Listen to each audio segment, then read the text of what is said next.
Sorry, one moment, please.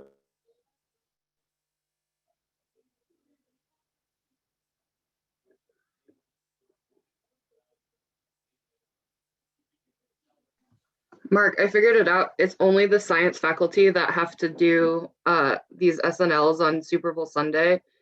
Maybe they just thought we were all so nerdy that we wouldn't be interested in having normal social lives. Well, I want to really quickly welcome our guests who are on with us right now. We've got you don't see their videos. We don't have that set up, but I want to welcome our guests that are exploring. This is Sunday Night Live, and my name is Skip Crust. I'm the Associate Director of Admissions at CCU. And with us, we have some of our faculty this evening, as well as one of our admissions staff, Alyssa Osterbach. And Alyssa's going to run the show a little bit this evening, and we've got a couple of CCU students on to share a little bit of their experience.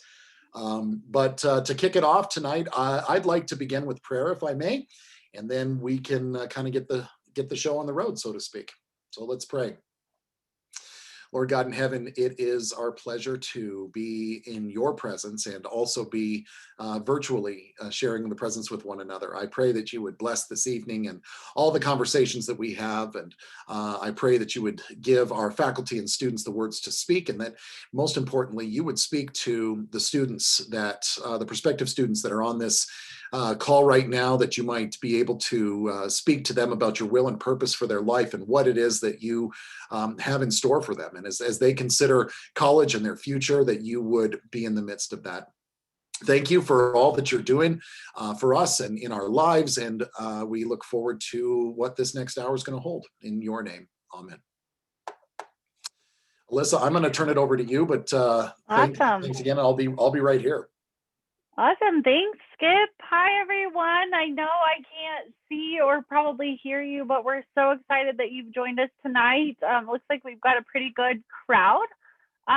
We have our Dean of the School of Science and Engineering and some of his faculty that have joined us, and then a couple of students, as Skip mentioned. So we would love to hear questions for you guys. I'm going to open the floor up, though, to those faculty and staff members to maybe share a little bit of their experience, what they do, kind of what programs they're involved with, and then we'll open the floor up to questions, because this is really the time that we've set aside for you guys to kind of unscriptedly ask some of the questions that you might have. So Dr. Parker, I'll turn it over to you. Thank you, Alyssa. Welcome, everyone. It's a pleasure to have you with us this evening in this rather different format. We appreciate you taking the time and really want this to be very informal and a chance for you to ask questions in sort of a comfortable setting. We have a couple students with us. We have myself and 3 of my faculty as well. So my name is Mark Parker. I'm Dean of the School of Science and Engineering. I've been with CCU, I believe I'm entering my 11th year now.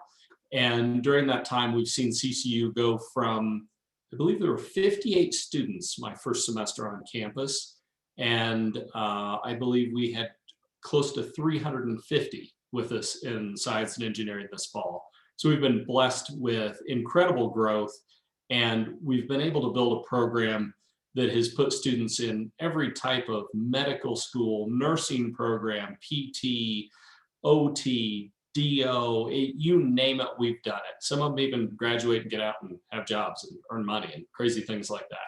So we've been very blessed to have just wonderful, wonderful students and wonderful faculty to have a program that gives you a broad and deep understanding in the sciences, but does it with that biblical basis and solid Christian foundation, starting with Genesis 1:1, in the beginning God created. That's where everything begins for us. And so from there, then we help talk about some of the details and give glory to God by examining his creation. So what I'm going to do is I'm going to talk just briefly about my own expertise and then go around through my 3 faculty joining me and have them talk about, what they do at CCU, their background, allow our students to talk here, and then we'll open it up for questions after that. So briefly, My PhD was done jointly between the University of Denver and the University of Colorado School of Medicine. And I focused on developmental neuroscience. So how cells in the early embryo work to build a complex system of the human brain. And from there, I did a postdoctoral stint at the University of Colorado in Boulder, and then spent years, about 5 years in the biotech industry. So I've seen basic science at huge R1 institutions. I've worked in the corporate world, and then I came back. God called me back to teaching after being away for a few years to small Christian liberal arts. So I've sort of seen the whole bandwidth. And what I love about CCU is the students that I get to interact with and the wonderful colleagues that I have. So with that, I'll turn it over to, I think we'll go in reverse order here. The most junior faculty member I have with me is Dr. Furness. She's one of our chemistry professors. So. Thanks, Dr. Parker. Yeah, so I'm Dr. Amanda Furness. This is my second year at CCU. So my PhD is in bioanalytical chemistry. I went to the University of Kansas. That's where I got my PhD. Actually, today is the 4-year anniversary of my defense. So officially 4 years ago, I defended. After that, I then moved to Boston and I did a 2-year postdoctoral fellowship at Massachusetts General Hospital. It was in collaboration with Harvard Med. I was studying a rare neurological disease there. So a lot of my background, even though it's chemistry, I did a lot more translational medicine. So trying to get from bench to bedside, studying and trying to develop different therapies. So I don't know what else to say about myself. I have a cat, as you could see. He's trying to participate in this. So yeah, I think that's about it. And I did forget to mention earlier, if you do have questions, you guys can use either the chat feature or the Q&A feature on your guys' screen to ask those questions, and then I'll start kind of facilitating at the end after everybody's done. So, Dr. Woodman. I knew I was next. So I am Dr. Julie Woodman. I am in my 6th year teaching at CCU now. I received my PhD in molecular biology from the University of Colorado School of Medicine. Towards the end of my PhD, I started teaching a little bit and then was fortunate to be able to come straight to CCU, continue teaching and continue with research a little bit as well. So some of the courses that I teach that you might see me in are genetics and microbiology. Some of the intro biology labs, and then I also run a couple of different research projects that different students, including Tehya, are working on.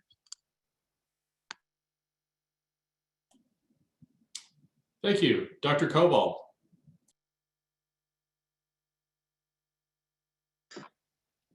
Okay, you hear me now? All right, I'm Dr. Christa Koval, and unlike all of these newbies, I've been at CCU longer than probably most of you have been alive. This is my 20th year at CCU, and my background is purely chemistry. I had no medicine in my background. My students all know me well. I don't do the ooey gooey stuff. Give me a calculator and some inanimate objects, lab equipment, chemicals that can't die on me or whatever. That's what I enjoy. But I've taught general chemistry and organic chemistry for many, many years. I got my PhD at CU Boulder. I did an organometallic project that was sort of crossover between organometallic chemistry and the separations with the School of Engineering at CU. It was great fun. And again, I see a lot of the pre-med students who are in general chemistry and organic chemistry, a semester of biochemistry. I've taught all kinds of things from introductory math to nutrition. We even did a first-year integration course as a science faculty 1 year. Both Emily and Tehya have been in classes many semesters with me, so I appreciate them being here and sharing their experience with you. That's it. Thank you very much, Dr. Koval. Emily and Tehya, would you care to talk a little bit about how you came to CCU and what your experience has been, maybe why you made the decision to come to CCU versus another school? Yes. So my name is Tehya Harris. I am currently a junior here, a pre-med major. So almost through all my classes, I think. And I am originally from Texas, Houston, Texas. So CCU is actually the only out-of-state school that I applied to other than other schools in Texas. And for me, it was a total God thing that I ended up here. I was fully set on going to Baylor University and ended up coming and still touring CCU and like instantly like just had that feeling that this was the place that I was supposed to be and this was right for me. And I have loved it ever since and have met amazing friends, amazing professors, and just really got to be very involved. And so yes, I'm a pre-med major, been through most of my classes. I've had every professor that is on here today, so can answer any questions about like classes or anything like that. So yeah, that's me.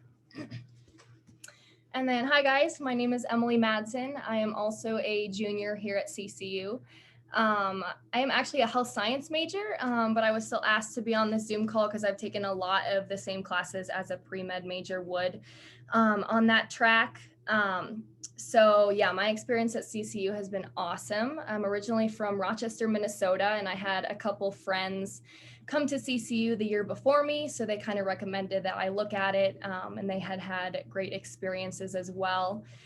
So I flew out for a preview weekend, and yeah, kind of like Tehya, I just felt an instant connection to specifically the science department since I knew I wanted to go into the medical field. I met with a lot of professors. I met with Dr. Parker on one of my preview weekends and was able to hear specifics about the School of Science and Engineering.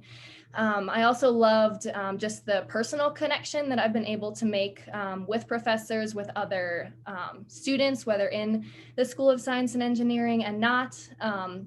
I've also had a really good experience through the pre-health club on campus. I am the co-president of the pre-health club right now. So I can also answer questions about that. And that has also been a really great resource for me, and I think would be for any student in the School of Science and Engineering as well.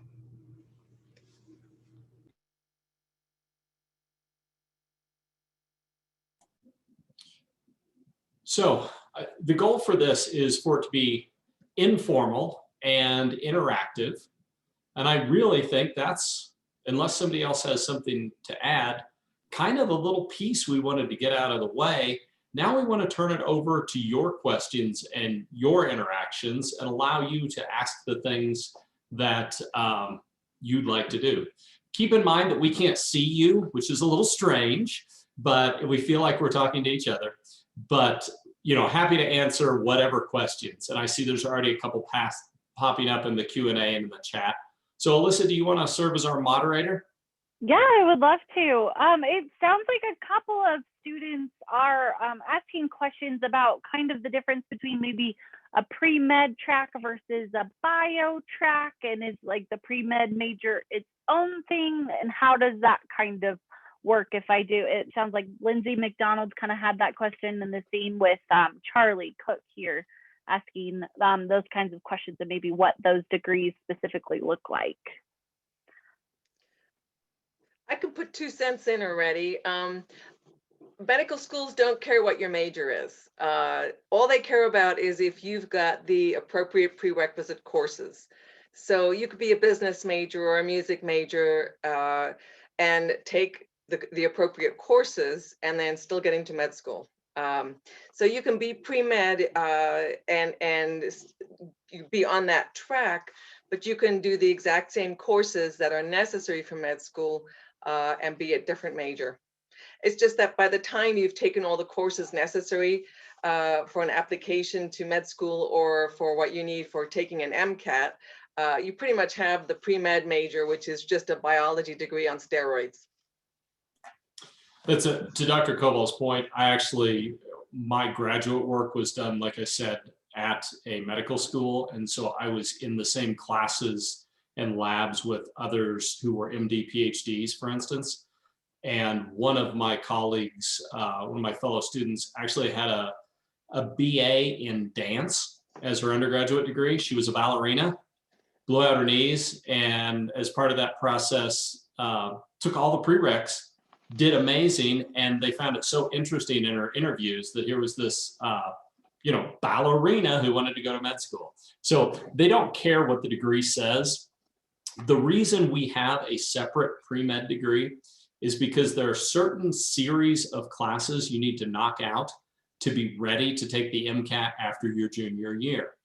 You could take them longer, finish some of them during your senior year, that sort of thing, but then you're going to end up behind with the sequence of taking the MCAT and matriculating to med school. So the pre-med degree is set up specifically to keep you on track semester by semester so that you're ready for that MCAT. You've had the necessary coursework during those first 3 years. You finish up your degree, your 4th year, and then you, during that 4th year, apply to med school and go ahead and matriculate without a gap year. So it's very intentional to keep you on track. You could absolutely do the same courses in the same order and get a biology degree if you prefer. Awesome, perfect. Both Charlie and Lindsay, if that didn't answer your question, please ask me a clarifying question, but that's very, very helpful. I know in admissions, I get that question a lot with students of, the pre-med track, or can I do biology and BPT and all of those types of things. So that is great to know that that is specifically kind of what you're directed to with the specific pre-med track. So Lindsay had a follow-up question. She says, is it a lot of work if you're a different major, but taking the pre-med classes as well? Yes. Yeah, it's hard enough keeping on track with pre-med, let alone if you're trying to do another major. I currently have a student who's trying to be pre-med and a history major at the same time. It's tough going. For pre-med, you've got labs all the time, and they take up big chunks of time, and you have to take courses in a sequence. And if you get out of that sequence, it does complicate your lost years. So the history courses sort of have to be built in around the pre-med. So whatever major you're taking in addition has to defer to whatever your pre-med skeleton looks like. Wonderful. That's just go let me ahead, add that that's not necessarily true of the health science or the biology as well, right? So, but if you wanted to double major and you mentioned history or theology or something like that, it's nearly impossible to do that in 4 years because there are so many requirements to be ready for that MCAT that's kind of a limiting factor. It's possible, but challenging. So you kind of have to stay in that biology science realm in order to continue on the pre-med track successfully by that junior year. Yeah, if most students who are pre-med plan on taking the MCAT exam at the end of the junior year or by the end of the junior year, so their applications can be complete and then sent out that summer prior to beginning the senior year, so that it's processed during the senior year, and then that next fall, everything going through well, they can start med school. So there are specific courses that you have to have for that exam. I'm trying to watch Tehya as we're having this discussion because she's a junior. I'm looking for signs of panic or nausea here popping up. Oh, I love that so much. So Terrence had a question. It says, do you think it would be beneficial for pre-med students to take chemistry courses outside of organics, like physical chemistry, things like that? I guess maybe speak to the course load or different courses that you're taking within that major, maybe. Not necessarily. I mean, I had to take it, and that's the sort of the gatekeeper course for chemistry majors is physical chemistry. But for med school, you really don't need to go into those upper level courses. Biochemistry is a requirement for most schools, and that makes sense because it's related to medicine. So It's so much fun though, right? It is fun. No, I would All well of the math. calculate it like that. Yeah. I guess also one thing, so CCU currently doesn't offer physical chemistry, so you would take general chemistry, organic chemistry, and biochemistry, which would then also go towards the But you pre-med also have to recs. take physics. So if you don't get your fill of calculating, taking physics, you could sign up for a summer course and I don't know, take it at School of Mines or something. Yeah, just for fun. Just for fun. So the non-chemists among us are just shuddering right now at the thought of voluntarily taking physical chemistry. But if that's your thing, we're a place of grace. So. And Dr. Jakwa, who is the physics professor, is a nuclear physicist. So quantum chemistry or quantum physics, that's her thing. So if you like that sort of thing, she'd be happy to at least discuss it with you, if not teach you things. That's so great. I'm the business major in this group, and I'm shuddering at taking any of those classes. So I love that you guys are very science-minded. So Nathaniel had a question. He said, if I want to go into the medical field, but not sure what field exactly, how can I narrow this down? Emily and Tehya, why don't you talk to that a little bit? Yeah, so for example, like I said, I'm a health science major, but I'm really similar to the pre-med track. Like for example, the health science major, you don't have to take organic chemistry. That's not required to graduate.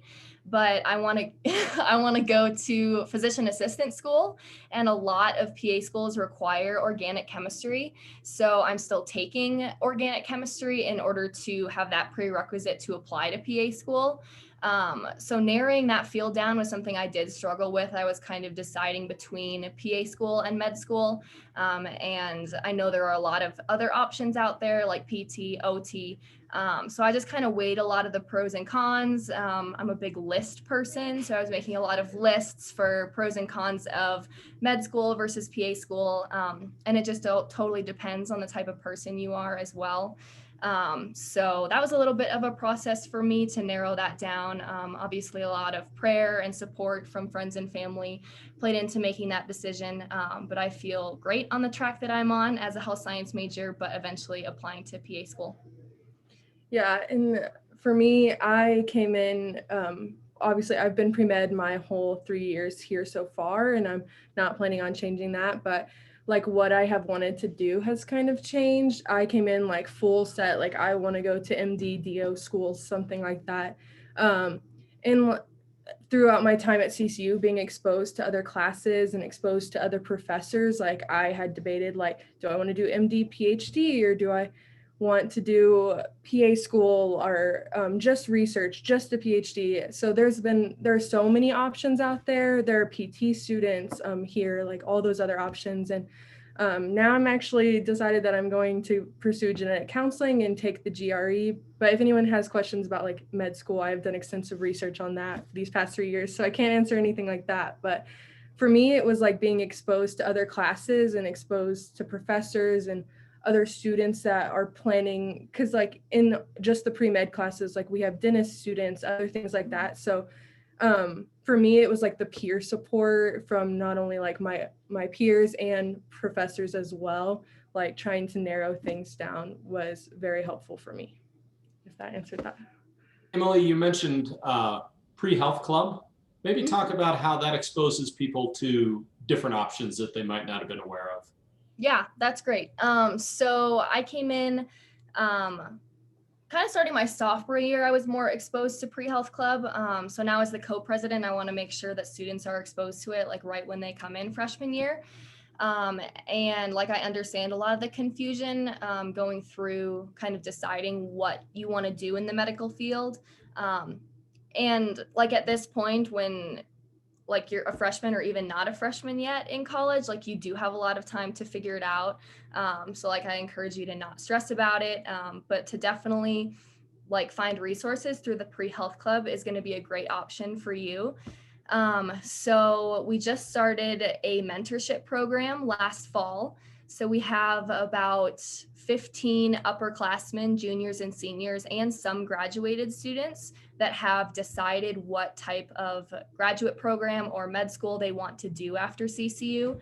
And they are there as a resource for underclassmen or really anyone who is interested in kind of figuring out what they want to do.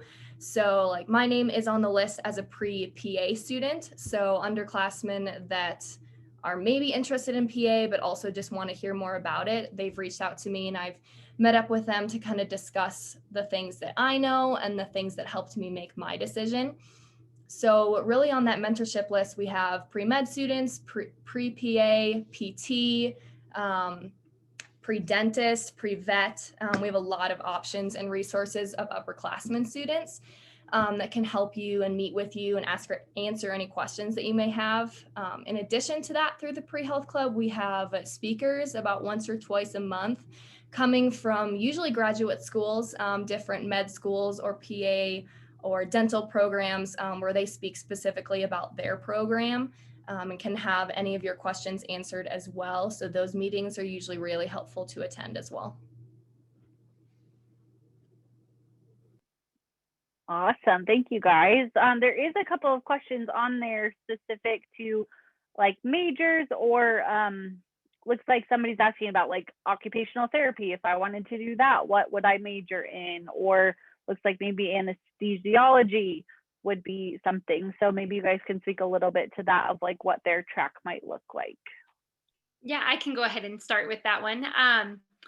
So, you know, I can kind of knock them all down the list and tell you real quickly, but so some things to consider will also be, for example, if you want to go to occupational therapy school, it's a good idea, even though you're looking at colleges right now, to even jump over that and look at these different occupational therapy programs. If you're in Texas and you think you might want to go to OT school in Texas, look at some of those programs because it will tell you very clearly on their website what coursework is required.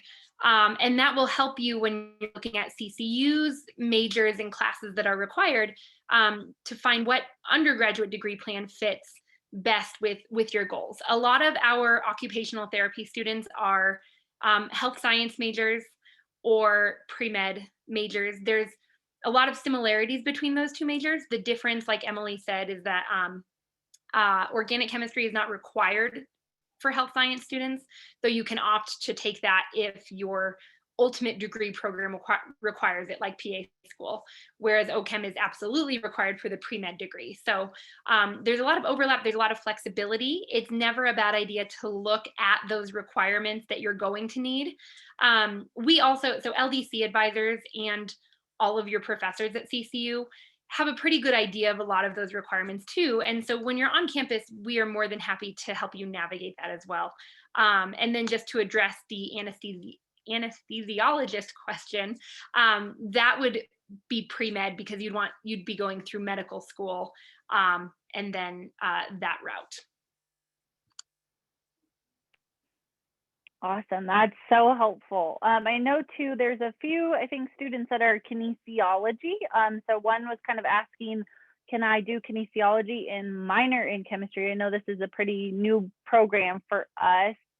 And then I think there was one other one, but I think maybe speak a little, I don't know if you guys can speak a little bit to that program as well. Yeah, so I can absolutely talk about the kinesiology.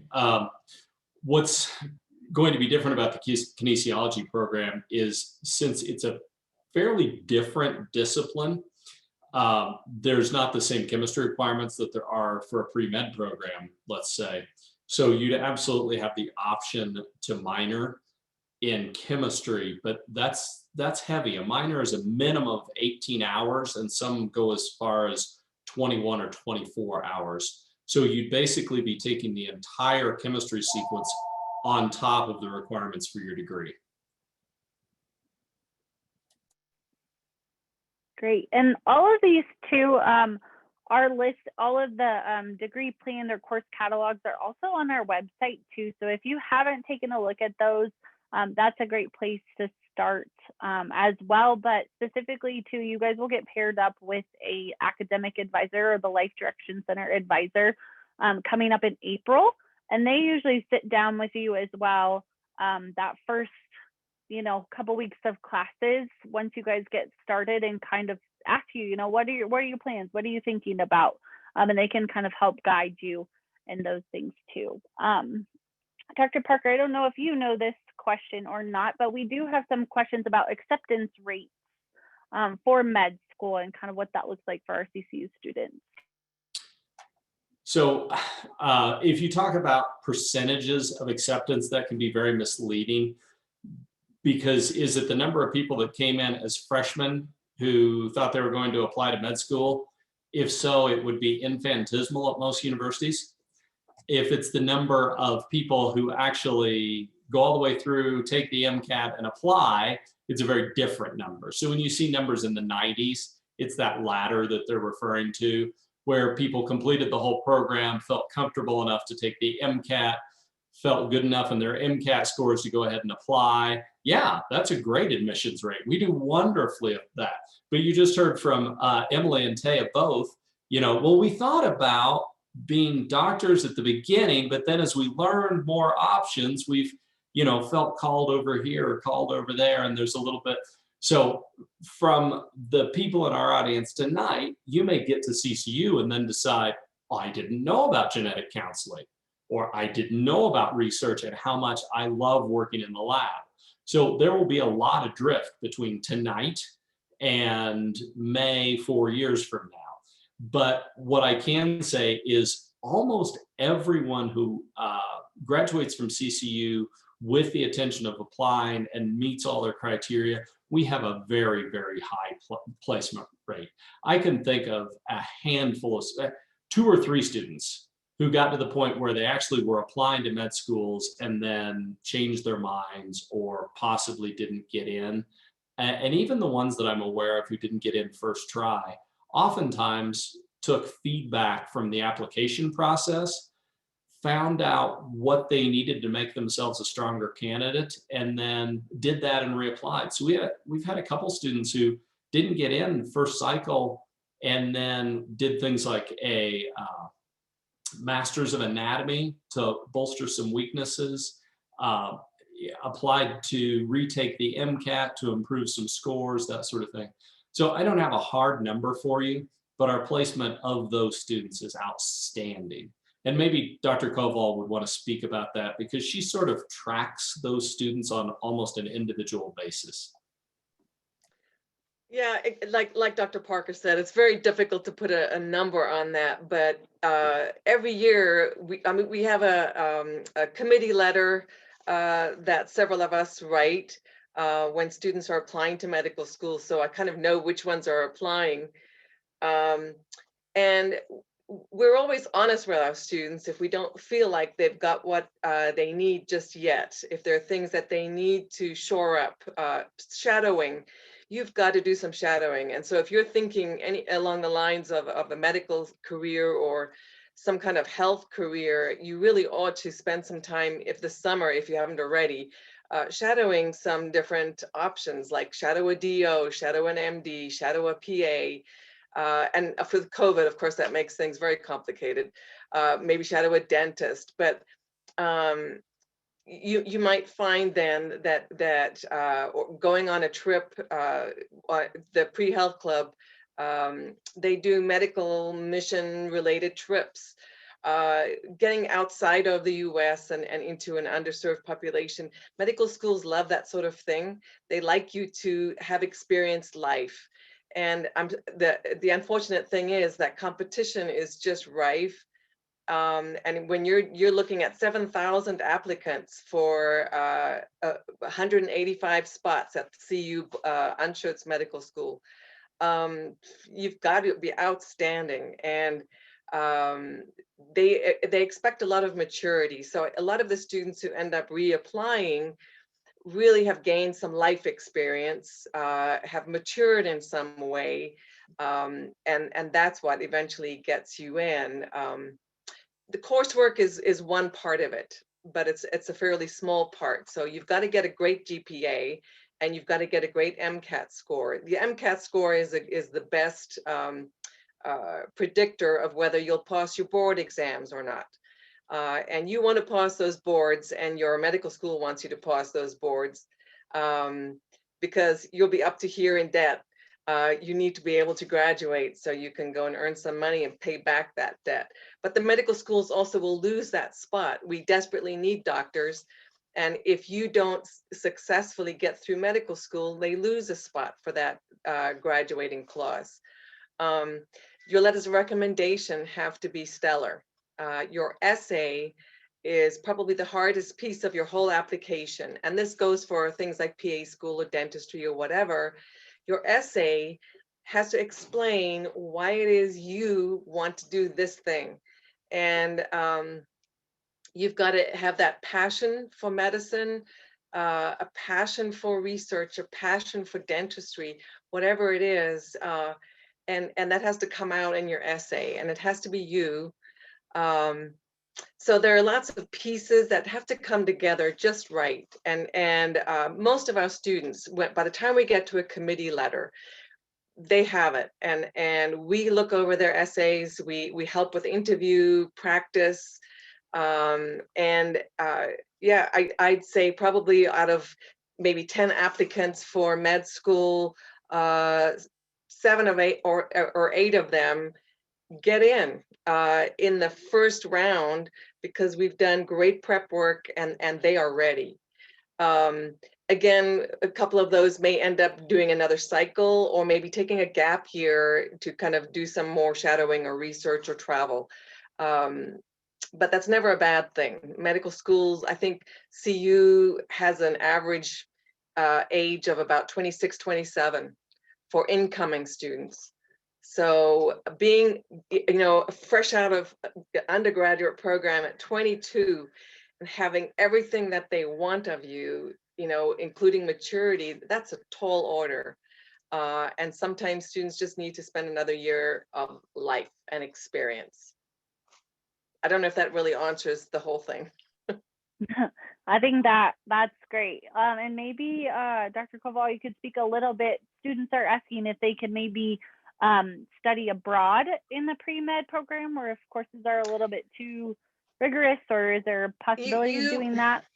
You can study abroad. We just recently had a graduate who did get into med school. He took a year of physics, I believe it was, in Australia. Took forever to get those courses approved by the medical school. The medical school did not recognize it initially. So I'd say, a summer program would make more sense. Take your core and take your prerequisite courses at CCU or at least a university stateside. I don't risk having to retake something or have it not go through on your application. Great, awesome. Do you guys know anything about applying to medical schools outside of the US at all? The furthest we go is the Caribbean, and those are actually schools that have residencies stateside. We don't recommend other schools simply because they're not recognized in the US. There's also an outstanding program in Mexico that we have some communication with, but it's a similar thing. You're going to be doing your residencies in the United States. So without doing a US residency, it's going to be extremely difficult for you to sit for the licensing exams in the United States or to be hired in the United States. So I once worked with a gentleman who had been a pathologist in Russia for 25 plus years, and his family immigrated to the United States. And it took him nearly a decade to earn his US medical license because of all the challenges of fulfilling the requirements that were different between here and there.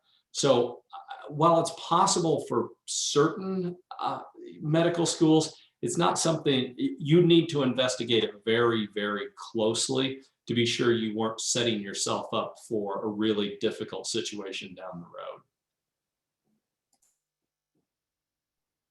Yeah, I can speak a little bit to that. One of my best friends in high school went to med school in the Caribbean, one of those programs, and it's been challenging definitely for her to get a residency here in the United States. She did pass her boards and all of that, but that's definitely not recognized nearly as highly, it seems like, as some of the other programs here in the United States, but it's definitely an option.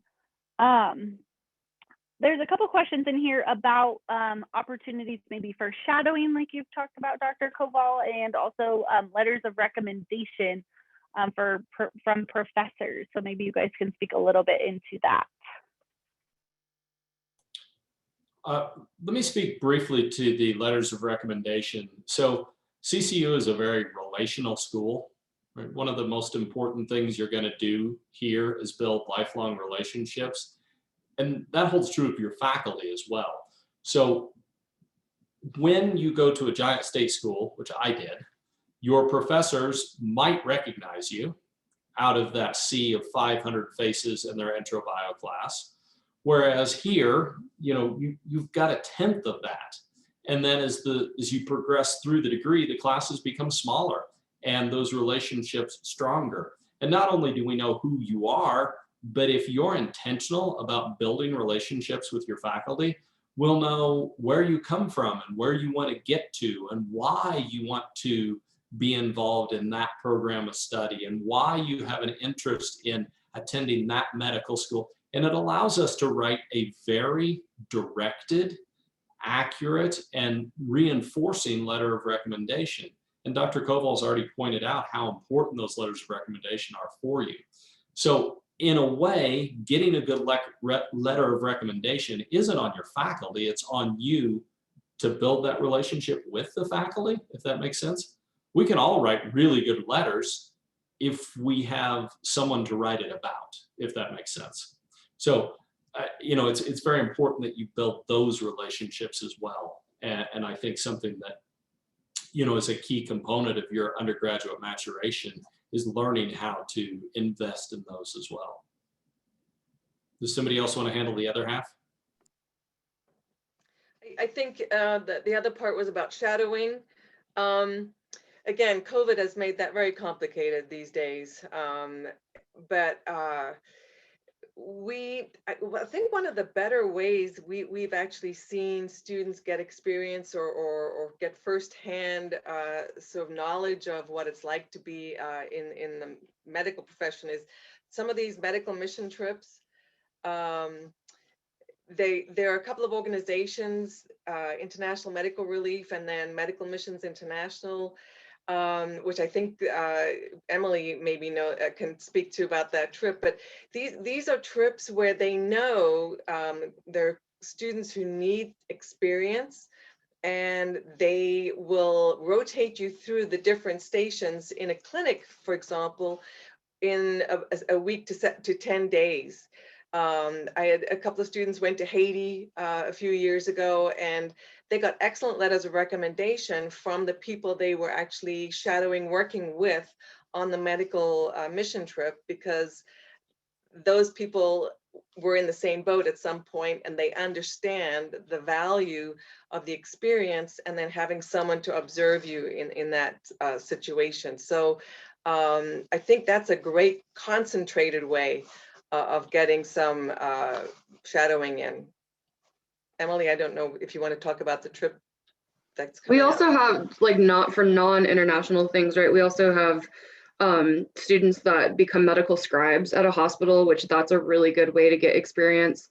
And even like getting your CNA, so becoming a nurse's aide, doing things like that, it'll get you into the medical field. It'll get you kind of on site, which could be another really great opportunity. We have a lot of hospitals and clinics around Denver and the greater Denver area that are always looking for people to fill those kind of positions. So even just as kind of a part-time job type thing, but also be beneficial. Sorry, Emily, go ahead. Yeah, no, you're good. And yeah, kind of like Dr. Koval was saying, we do have mission trips actually planned for this upcoming May, specifically medical mission trips. We have one going to Ecuador and one going to Bolivia. Obviously, we're still deep in prayer and hopefully that we will be able to go on those. But yeah, we're actually going through, it's called Medical Ministry International. So it's a Christian-based medical mission trip organization. So we go into these countries, into smaller villages, and we're able to like work with the people that live there. And we get shadowing experience, we get clinical hour experience. So that is a great way to get that experience and also be exposed to working with patients in a completely different setting in a different country as well. So the Pre-Health Club is going to continue to try and do those every single year. We usually have them right at the end of the semester in May. So we're hoping that we'll be able to do that in May and continue in future years as well. Awesome. And Emily, how long are typically those trips that you go on? Yeah, so they're pretty similar to just the normal CCU to the World Mission trips. Both of the trips that we've planned for May are just 7 days. Great. Wonderful. Wonderful. Lily had a couple of follow-up questions that I don't know if you guys could answer or not, but it looks like she's maybe planning on moving to a different country and working in that particular country. So I don't know if you guys know how that might translate with coming to CCU and doing pre. Is this moving after having finished a degree, or? I think so. She says, I want to be moved to New Zealand and be an anesthesiologist. So maybe doing med school over there. I would say probably would be smartest to do the degree in the country you plan on living in. It's also going to be important to realize that their medical schools may have slightly different requirements, and to be very aware of what they require and what timelines they require it on. Not all countries require a bachelor's degree. Actually, some are specifically tailored to not earn a bachelor's in preparation to become a doctor. It really just depends, and so you'd have to educate yourself on that. I unfortunately don't have any idea how New Zealand is set up, so you need to do some digging on your own on that, I believe. Great, wonderful, thank you. I had this actually kind of a question similar to this today too at the event that we had at the Brown Palace, but somebody's asking about particular language focused trips, particularly Spanish. I had a nursing student that was asking about that as well, if we had some kind of maybe minor or something that they could do to serve that population to kind of, you know, strengthen their Spanish. And if CCU maybe offered something like that, or maybe we did some, I think we went to Costa Rica, I feel like, on a medical missions maybe a couple years ago, but didn't know if maybe we had something like that, or a partnership maybe with a community college that might, since we don't offer Spanish as a language at CCU. So some of, sorry, Dr. Parker, did you want to? Okay. Some of the reasoning I think behind, so I'm also involved in the pre-health club. Some of the reasoning behind going to Latin America this year was because a lot of our students, you know, took Spanish in high school. I know last summer we were thinking, before COVID hit, we were going to go to India, which then you wouldn't get to use your Spanish there. That's kind of a nice thing about the pre-health club, is if you're passionate about a certain country or you really want to go there, we can always plan the next trip to go to that country that you're interested in. So that's what had happened last summer. We had a student that was really interested and really passionate about going to India. And so people got on board with that. And then this year, I think it was more just thinking to stay a little bit closer to the United States. And also then I'm really passionate about Spanish, so I'm really interested in that, which is kind of nice. It gives you an opportunity to, I guess, tailor some of these medical mission trips to countries that you're interested in. There's not, I guess, any kind of specific degree with that, but it would give you the opportunity to be in that immersive culture. Great. And I know they are trying to still work on adding some languages too, because I know that students have been asking for that. So even if maybe we don't have the program right now, as you intern as a freshman, there could be potential that something could open up. You know, all of the academic side is always in the works of new programs and things that we can offer our students that they're really passionate about. So I love that about CCU. Dr. Parker, how many students are in like the specific pre-med program? I guess on average about a quarter of the total science and engineering majors. So, you know, at any one time, it's one of our largest incoming majors. But as has been mentioned, it's not unusual for people to course correct a little bit and maybe switch to the biology or the health science, depending on, you know, as they learn more about what's involved and what they want their future to look like. So I'd say roughly a quarter of the students in the program are going to be pre-med. Wonderful. Awesome. We have one more kind of more specific question. A student is looking to be a pediatric doctor, and she asked, is it appropriate to assume that minoring in pre-med is the correct route to take? There is no pre-med minor. If you want to be a pediatrician, that again is a degree you'd need to attend a medical school for. So you'd be an MD or a DO. So in order to get into those programs, you'd want to do at least the pre-med track, either with the biology minor or the pre-med degree, in order to fulfill those requirements. They're going to be the same requirements for any other doctoral program like that.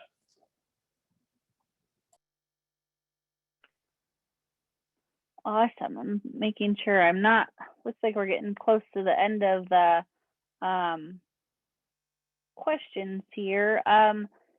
Jacqueline looks like she asked, is there a specific order we have to take general education and pre-med required credits? So you guys spoke a little bit about that already. Officially, no. Unofficially, absolutely. It's so difficult to pack in all the classes in the right order, to have them done in time, that as we've designed these degrees, we've been very, very intentional about it serving your needs. If you want to go to med school after you graduate without taking a gap year, you should probably listen to our advice on what order to take what classes, because if you get off track, it's extremely difficult to get back on without adding summers and winter terms and other things. So you don't have to, but we built it the way we did very intentionally. So I'll just say that. Great, awesome. And maybe Emily and Tehya, you guys can speak maybe a little bit to this about like the rigor of the classes. I know we only are in class 4 days a week. Do you have a lot of labs that you go to or things like that that make it a little harder to maybe participate in stuff outside of just classes? Yes, so coming in freshman year, I would definitely have a different answer. It was hard getting adjusted to the amount of classes that you have to take in the longer labs. Like I had never sat in a lab for 3 hours before, like coming in with Gen Chem and then OChem the following year.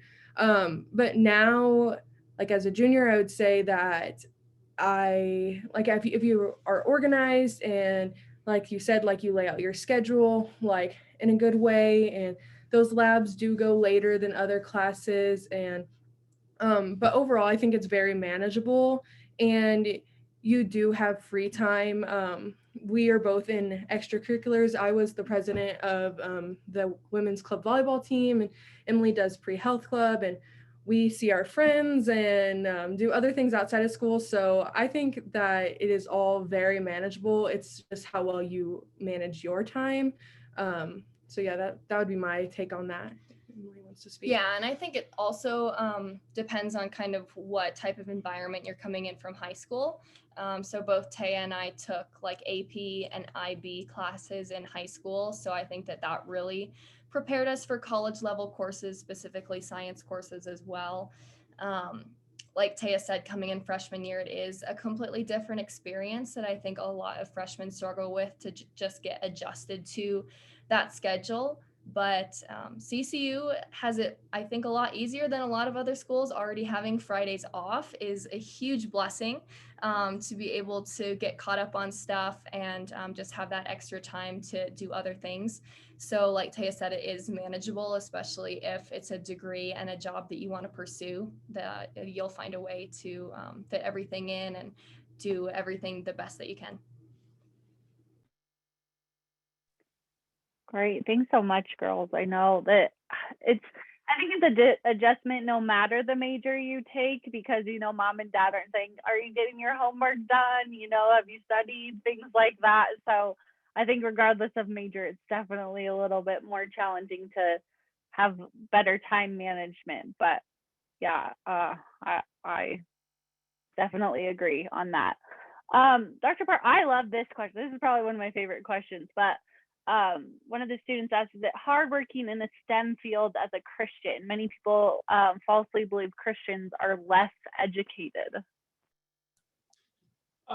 That's a great question. And I laugh because I was involved in several things this week that are sort of the antithesis to that.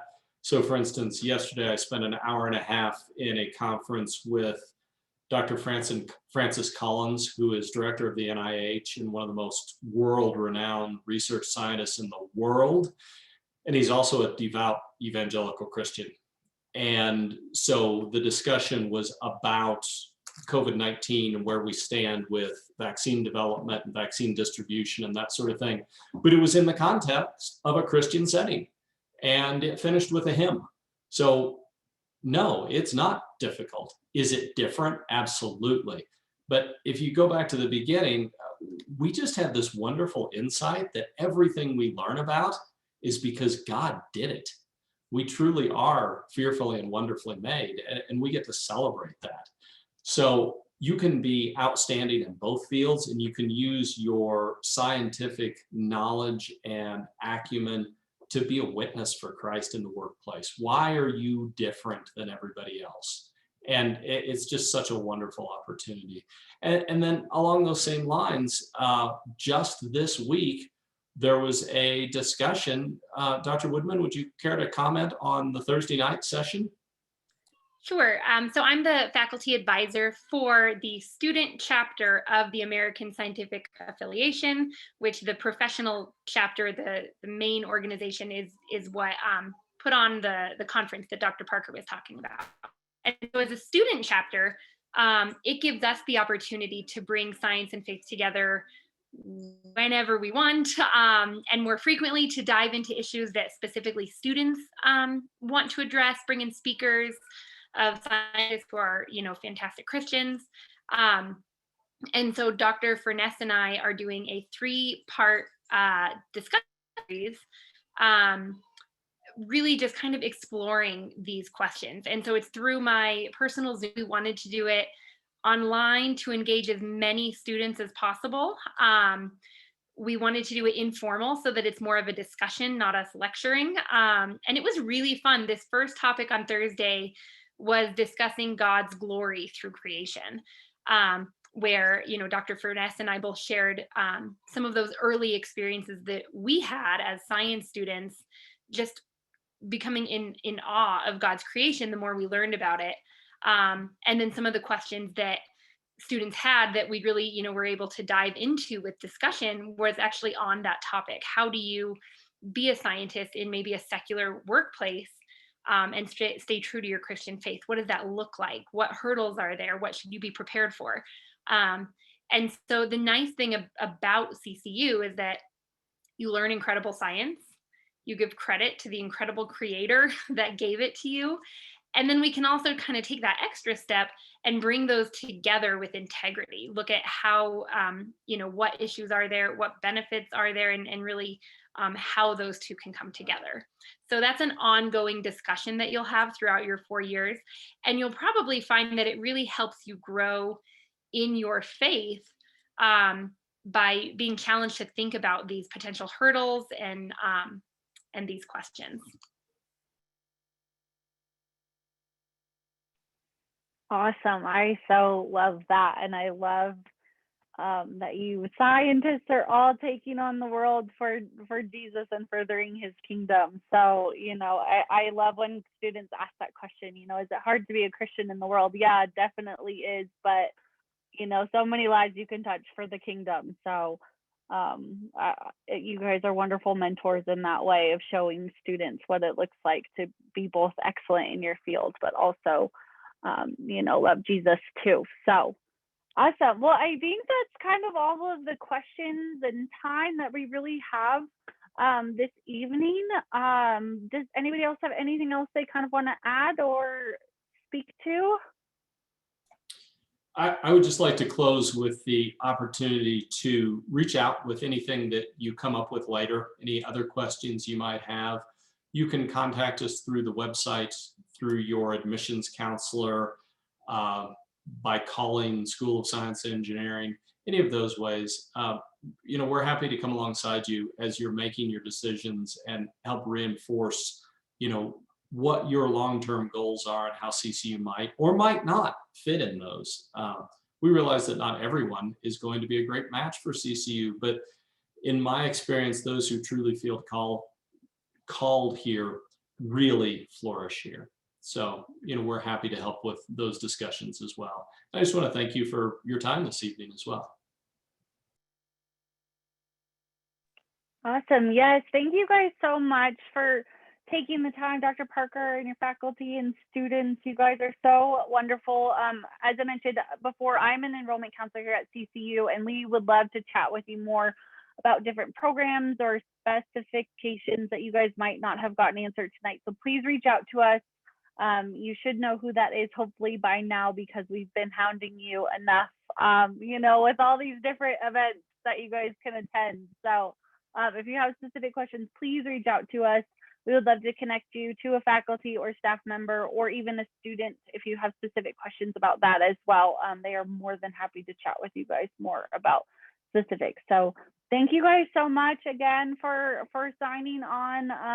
Again, if you've got questions, please reach out to us, but I hope you guys have a good rest of your evening. Bye now.